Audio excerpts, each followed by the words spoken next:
So let me guess, you're here because your snowblower won't start. If so, you're in the right place. So this Craftsman snowblower belongs to a neighbor of mine. They had it running 2 years ago. They used it for snow removal. They put it away. The following year it wouldn't start. They went a full season without having a snowblower. Meanwhile, we get lots of snow. Here we are on the second year of not using it, and they decided they'd like some help getting it fixed. So if your snowblower doesn't start, I'm going to show you the steps you should take to troubleshoot it. So in this case, they told me it wouldn't start, but let's confirm the problem. You always want to do that because, hate to say it, but sometimes you can't trust what people say. Not that they'd be trying to trick you or anything, but sometimes they just don't know what they're talking about.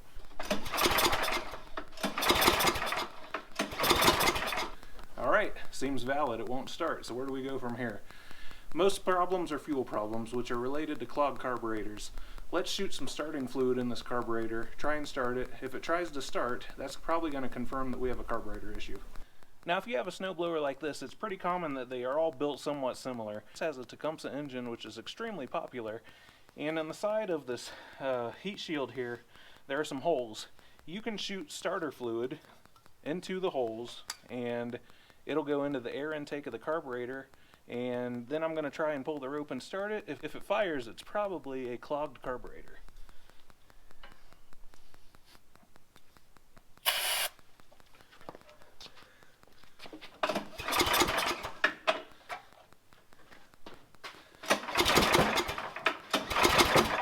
So it's actually pretty cold out, and the engine, pulling it over with the rope, it does feel really tight. But it's really cold out, so it could just be the fact that the oil's cold. I went ahead and plugged in some AC power here, and we're going to use the electric start.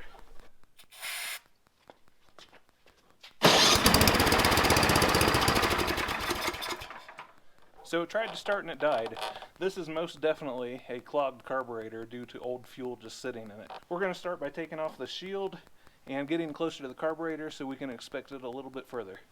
I'm going to take you in a little bit closer here. We're going to start by taking this cover off around the exhaust. Many of these don't have this, no big deal. We're just going to take that off, and then the next step is we're going to get this other shield.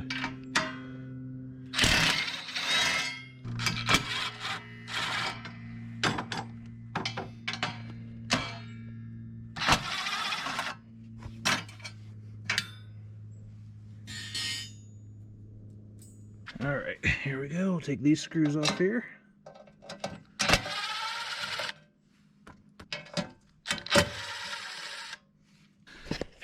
You're also going to need to take the key out. We're going to take this knob off of the choke. Now your choke knob, it just slips off, but if it's a little tight, just pry it gently. Just to start it. There we go.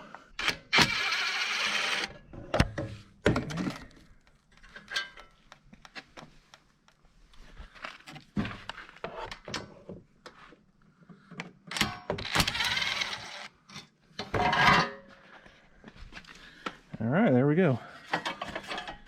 With that, the shield just kind of pulls off. So you'll see there's a wire connected in here. That's what goes to where the key was. You need to pull that connector off of here. Just pull it off. And we're going to set this whole thing to the side. So now at this point, you can actually see the carburetor. One of the first things I notice here, the primer line is dry rotted. So we might want to consider replacing that. So one of the things I like to do before we go further is some of the bolts that we've taken out, I like to put them back in their spot so that we don't lose them.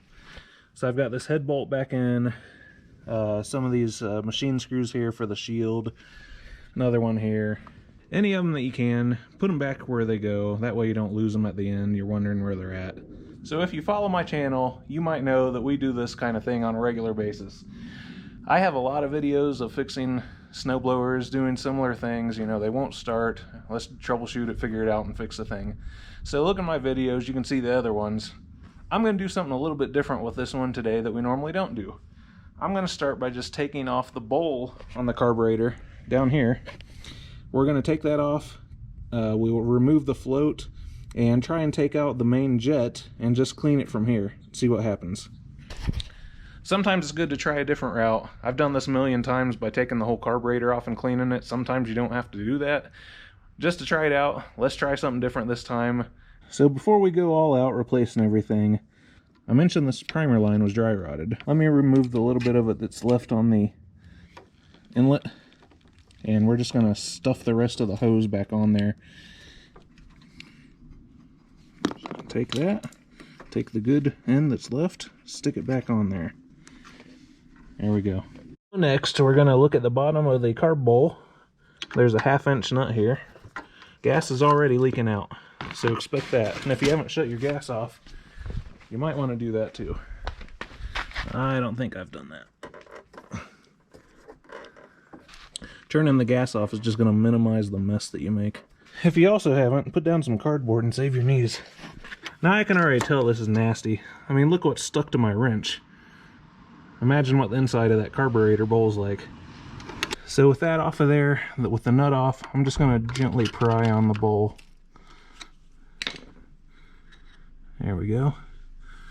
Would you look at that? No surprise there. Ugh. Get all that grunge out of there.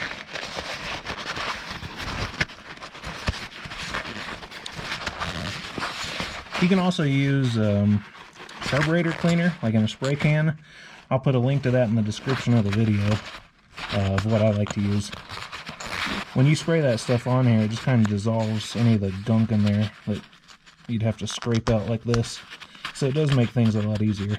So also the nut that we took out of the bottom of the carburetor bowl, it's got little holes in it.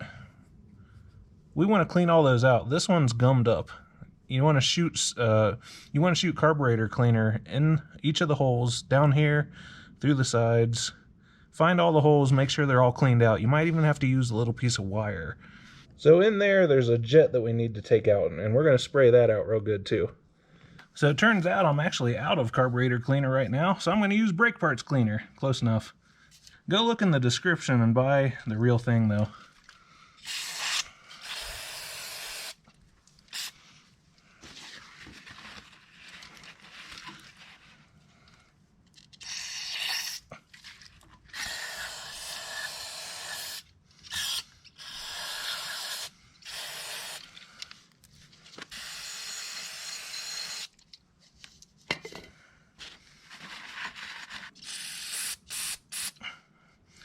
See all that spray coming out? That spray coming out in every direction? That's good. You want that.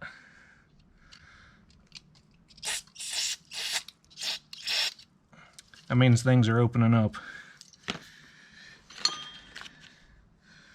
Look at this. My finger's turning green from the crap on the bottom of this. Remember that primer hose we stuck on there? I'm going to pull it back off. I'm going to spray this into there as well. So now I'm going to open that gas valve back up. And we're going to do this just so we can watch the gas kind of flow through that float valve a little bit. Yep, it is. We'll turn it back off. Looks like it's got a healthy flow. All right. I'm gonna stick the bowl back on there, and we're just gonna try starting it. If it doesn't start, we'll take the carb off like we normally do, and we'll clean it good. That brake cleaner is pretty nasty stuff, so maybe it got rid of the clog that we had. We'll see. I'm gonna turn the gas on again.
Alright, so we got it running, but it doesn't run right. I have to have the choke closed in order for it to run, so things aren't right. But we've gone from a no start condition to now it does start. That's great. We still need to take that carburetor off of there and clean it the right way, so I'll show you that next. Taking off the bowl of the carburetor, cleaning the main jet, and cleaning all the gunk out of the bowl sometimes will resolve the problem. In our case, it improved things, but it didn't resolve the problem all the way.